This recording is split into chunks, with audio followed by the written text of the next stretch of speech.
Hello and happy Black History Month. It has been a while since my last video, which might as well be the way that I open all of my recent videos, because when I first started this, I was sort of like frequently triggered by current events, and now it's sort of more like as things happen in my life or historical things pop up that sort of trigger my memory or recall or make me go, I really want to talk about this thing on camera, then I'm here. And if not, then I'm off somewhere else living my life. But thank you to those of you who still watch these things. Anyway, so the recent trigger, which isn't necessarily a negative word for me, has been Black History Month, obviously, so you might see a couple of these videos this month.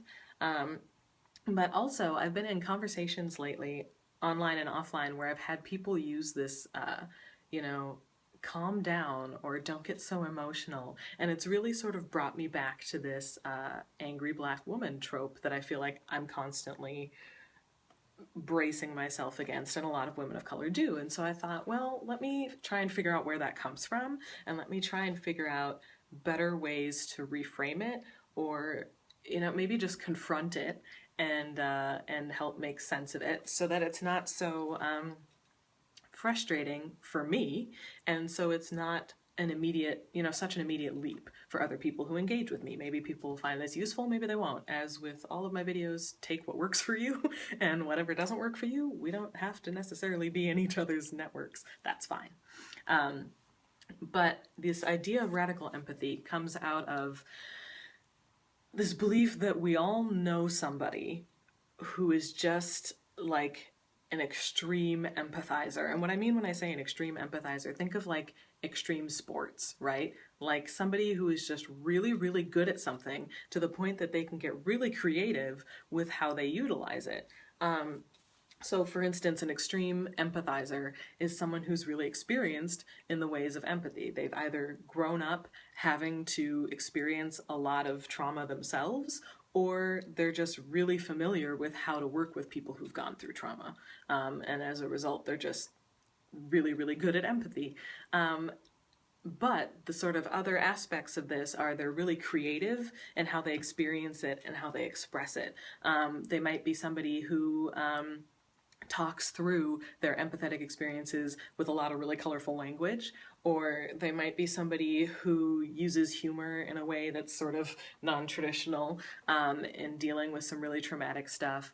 And they're going to be really capable multitaskers in thinking while simultaneously experiencing or speaking about their empathy. So what I think happens sometimes is because of this creativity, passion, humor, colorful language, people might often mistake radical empathizers for people who are over-emotional or brainless. That's where I think the angry Black woman trope comes from. It's a miscategorization of someone who's really experienced and creative and multidimensional in how they think about empathy. So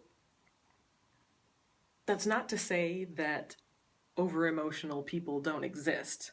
They exist, and they're really difficult. But here's another way to sort of look at this, to contextualize and separate those people that are really hyper-emotional from someone who's a radical empathizer. Someone who is really overly emotional is always going to seem like they're on. Like they're always going to seem like they're angry or they're frustrated or they're upset about something, but they can't tell you why. Like they'll tell you, I'm really angry about this thing, but they can't tell you why. Like they can't break it down or really conceptualize it or make any sense of it. That's an overly emotional person. That's a hyper emotional person. A radical empathizer is going to have receipts. Like they're going to be able to look back at specific actions that were taken, patterns of behavior, either by you or a system or themselves. Like they're going to be able to look back and see patterns and be able to see this is where the problem is. This is what connects to that. This has an issue and that impacts somebody else. Radical empathizers keep receipts. I think that's the best way to sort of summarize that up. So someone who's hyper emotional, not going to be able to tell you why they're upset. Radical empathizer will.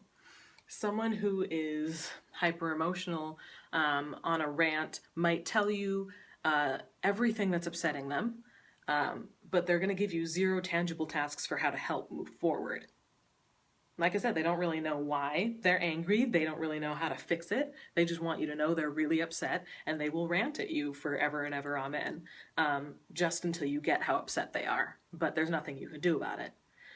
A radical empathizer is going to have tips. They're going to have suggestions. They're going to have action steps. They're going to say, these are the types of things that have to happen in order for this to change. And they're going to tell you every single one of them.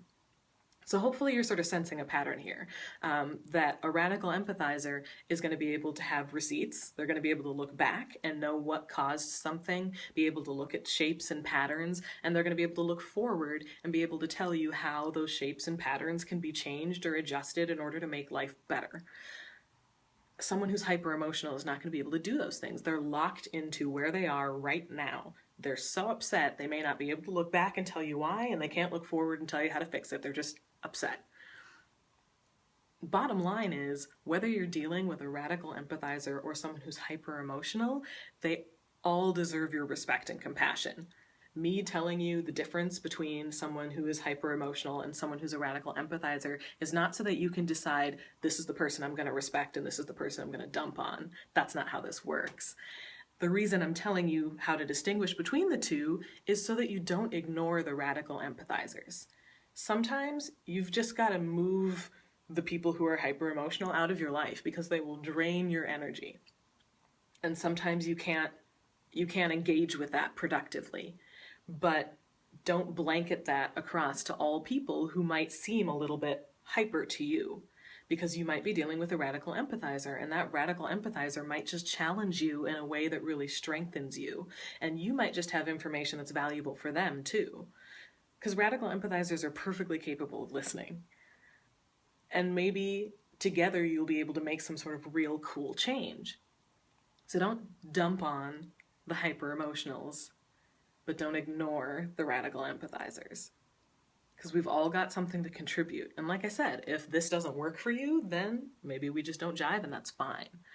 But it's just something that was on my mind today as I was thinking about Black History Month and looking towards, tropes and things that frustrate and break down conversations. And I thought maybe if we can figure out a way to sort of distinguish this trope that we've created from the reality of the radical empathizers out there trying to make change in our world, maybe we can make something better.